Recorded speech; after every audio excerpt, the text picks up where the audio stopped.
Hi, I'm Gretchen LeBuhn from San Francisco State University, and I'm going to talk to you today about vouchering plant specimens. So if you think about the typical insect collection and especially the labels on an insect pin, they contain some information, but not that much ecological information.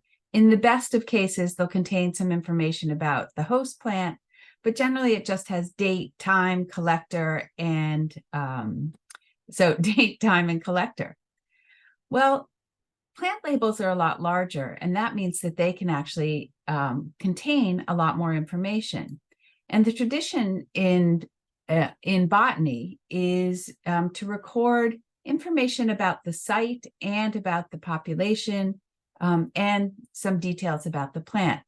So you can see here in this template of a plant label, it's Arabidopsis thaliana. So you have the species, you have the collector, you have the common name, you have where it was collected with some details about how to get there, the Latin long, the elevation, and then you have more information that we can't usually contain on a insect label. This means that if you can relate your plant species to your bee species and do that in a way that the data on both specimens get collected, it can be a really powerful tool. Some recent work by Ricosi et al. Actually have pointed out that by using insects in collections and combining them with herbarium sheets, we can really add some data to what we know about our bee specimens. We can look at the pollen, we can get data on phenology, functional traits of the plants, we can collect fruits and seeds. So there's some really good reason to consider collecting plants when you're out there and recording the extra information that is normally recorded for plant collections. So how do you actually collect a plant specimen? The first thing I would say is you want to make arrangements with your local herbarium or an appropriate herbarium, potentially one near the locality that you're collecting. And they can give you guidance on what data they require and how they want the specimens delivered. Some don't want you to put them onto herbarium paper, others do. There are some basic guidelines when you're collecting. First of all, you want to know what's rare. Secondly, you should obtain permits or permission if it's private land, permits if it's public land, permission if it's private land. I always try to collect the minimum number of plants needed, even if it's a large population. You should avoid collecting from small populations. And when I say small, I mean less than 100 plants. If I'm in a site where there are very few plants and I absolutely need that collection for scientific purposes, I might take one individual and photograph the rest of them. You can take, I only take whole plants. I never take whole plants if I can do just parts of the plants, which you can do with many perennials. Once again, don't take too many samples and never collect the only plant. So a typical plant specimen like this one, what you do is you collect enough material to fill up the herbarium sheet. You'll want to leave a space for the label. And I wanted to show this in part because this is a plant collected in 1912, over 100 years ago, by Jepson. And there's still lots of information on here that we can use to understand what was happening in the plant community at that time that might be useful if we had bee data from the same period.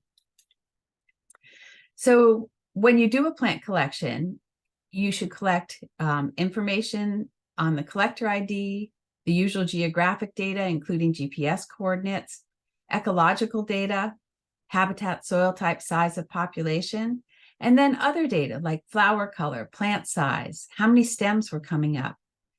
These are the typical information that you collect for plants. This can be really powerful if you also have a field notebook. So here's Jepson's field notebook, and this is actually the collection that we just saw earlier.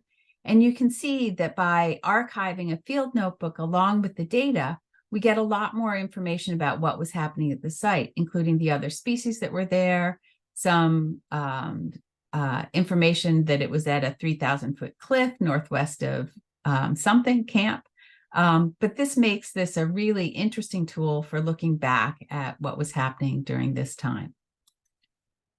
I'm going to show you a video now on actually how to do some collecting.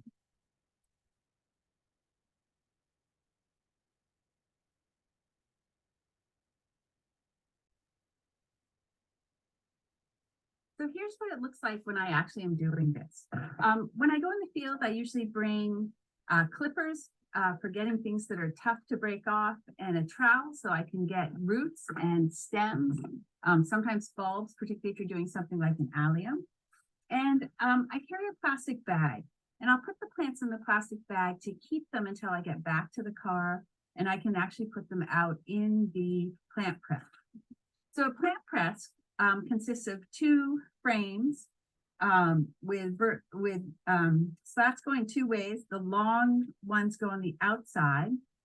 Cardboard, corrugated cardboard that's cut so that the channels go through the short side, which allows air to pass through and dry the plants. Blotter paper, which you can see here.